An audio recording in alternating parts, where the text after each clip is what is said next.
September 1ಕ್ಕೆ ಅಸಾರಾಂನ ಬಂಧಿಸೋದಕ್ಕಿಂತ ಮುಂಚೆ ಆತನ ಭಕ್ತರು ಹಲವು ಕಡೆ ಪ್ರೊಟೆಕ್ಷನ್ ಸ್ಕ್ವಾಡ್ ತರ ಮಾಡಿಕೊಂಡು ರಕ್ಷಣೆಗೆ ಇಳಿದಿದ್ರು. ಪೊಲೀಸರು ಎಲ್ಲಿ ಹುಡುಕಿ ಪಿನ್ ಪಾಯಿಂಟ್ ಮಾಡಿದ್ರೋ ಅವರು ಇನ್ಫಾರ್ಮೇಶನ್ ಕೊಟ್ಟು ಅಲ್ಲಿಂದ ತಪ್ಪಿಸ್ತಿದ್ರು. ಕೆಲವು ಕಡೆ ಪೊಲೀಸರು ಬರದಂತೆ ರೋಡ್ ಬ್ಲಾಕ್ ಕೂಡ ಮಾಡಿದ್ರು. ಆ ಟೈಮ್ ನಲ್ಲಿ ದಿನಪತ್ರಿಕೆಗಳಲ್ಲಿ ಸನಾತನ ಧರ್ಮದ ವಿರೋಧಿಗಳು ಅಸಾರಾಂ ಬಾಪುನ ಮೇಲೆ ಸುಳ್ಳು ಆರೋಪ ಮಾಡ್ತಾ ಇದ್ದಾರೆ ಅಂತೆಲ್ಲ ಫುಲ್ ಪೇಜ್ ಜಾಹೀರಾತು ಕೊಟ್ಟಿದ್ರು. ಈ ಜಾಹೀರಾತುಗಳಿಗೆ ಲಕ್ಷಗಟ್ಟಲೆ ಹಣವನ್ನು ಭಕ್ತರ ಹೆಸರಿನಲ್ಲಿ ಅನಾನಿಮಸ್ ಆಗಿ ಪೇ ಮಾಡಲಾಗಿತ್ತು. ಹೋರಾಟಗಾರರ ಹಾಗೂ ಮಕ್ಕಳ ಹಕ್ಕು ಗುಂಪುಗಳ ಕಾರ್ಯಕರ್ತರಿಗೆ ಬೆದರಿಕೆ ಕರೆಗಳು, ಮಧ್ಯರಾತ್ರಿ ಭೇಟಿಗಳು, ಹೆದರಿಸೋದು ಎಲ್ಲ ನಡೆದಿತ್ತು.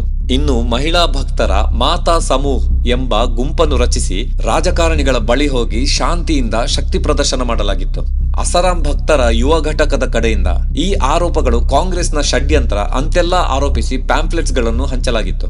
ಅರ್ಥಾತ್ ನಕಲಿ ದೇವಮಾನವನನ್ನು ರಕ್ಷಿಸುವ ಎಲ್ಲಾ ಸರ್ಕಸ್ ಮಾಡಲಾಗಿತ್ತು ಅವತ್ತು. ಓವರ್ ದ ಇಯರ್ಸ್ ಮುಖ್ಯವಾಗಿ ಬಿಜೆಪಿಯ ಹಲವು ನಾಯಕರು ಅತ್ಯಾಚಾರ ಪ್ರಕರಣದಲ್ಲಿ ಶಿಕ್ಷೆಗೊಳಗಾದ ಸ್ವಯಂ ಘೋಷಿತ ದೇವಮಾನವ ಅಸಾರಾಂಗೆ ಬೆಂಬಲ ಕೊಟ್ಟಿದ್ರು. ಸಾರ್ವಜನಿಕವಾಗಿ ಅಸಾರಾಂ ನಿರ್ದೋಷಿ, ಒಬ್ಬ ಮುಗ್ಧ ಹಾಗೂ ಇದೊಂದು ರಾಜಕೀಯ ಷಡ್ಯಂತ್ರ ಅಂತೆಲ್ಲ ಹೇಳಿದ್ರು. ಬಿಜೆಪಿಯ ವರಿಷ್ಠ ನಾಯಕಿ ಉಮಾಭಾರತಿ ಆಗಸ್ಟ್ 2013ರಲ್ಲಿ ಅಸಾರಾಂ ಬಾಪು ಮುಗ್ಧ ಮತ್ತು ನಿರ್ದೋಷಿ ಅಂತ ಟ್ವೀಟ್ ಮಾಡಿ ಬಹಿರಂಗ ಬೆಂಬಲ ಸೂಚಿಸಿದ್ರು. ಇನ್ನೊಬ್ಬ ಹಿರಿಯ ಬಿಜೆಪಿ ನಾಯಕ ಪ್ರಭಾತ್ ಝಾ ಕೂಡ ಅಸಾರಾಂ ವಿರುದ್ಧ ಅತ್ಯಾಚಾರ ಆರೋಪಗಳನ್ನು ಕಾಂಗ್ರೆಸ್ನ ಷಡ್ಯಂತ್ರ ಅಂತ ಹೇಳಿದ್ರು.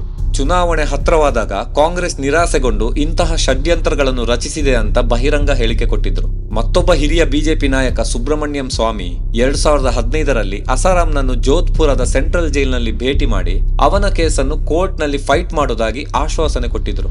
ಜಾಮೀನು ಅಸಾರಾಂನ ಮೂಲಭೂತ ಹಕ್ಕು ಹಾಗೂ ಅಸಾರಾಂ ಶೀಘ್ರದಲ್ಲೇ ಕೆಳ ನ್ಯಾಯಾಲಯದಲ್ಲಿ ಜಾಮೀನು ಅರ್ಜಿ ಸಲ್ಲಿಸಲಿದ್ದಾರೆ ಅಂದಿದ್ರು. ಇನ್ನು ಬಿಜೆಪಿ ಪಕ್ಷದ ಸ್ಥಾಪಕ ಸದಸ್ಯರಾದ ಹಾಗೂ 2013ರವರೆಗೆ ಬಿಜೆಪಿ ಪಕ್ಷದಲ್ಲಿದ್ದ ಹಿರಿಯ ವಕೀಲ ರಾಮ್ ಜೇಠ್ಮಲಾನಿ ಅಸಾರಾಂ ಪರವಾಗಿ ಮಾತನಾಡಿದ್ರು. ಜನರು ಒಬ್ಬನನ್ನು ತಪ್ಪಿತಸ್ಥನೆಂದು ನಂಬ್ತಾರೆ ಅನ್ನೋ ಕಾರಣಕ್ಕೆ ಆತನ ಪರವಾಗಿ ವಾದಿಸಲು ನಿರಾಕರಿಸುವ ವಕೀಲರು ಸ್ವತಃ ವಕೀಲ ವೃತ್ತಿಗೆ ಅವಮಾನ ಮಾಡಿದಂತೆ ಅಂದಿದ್ರು.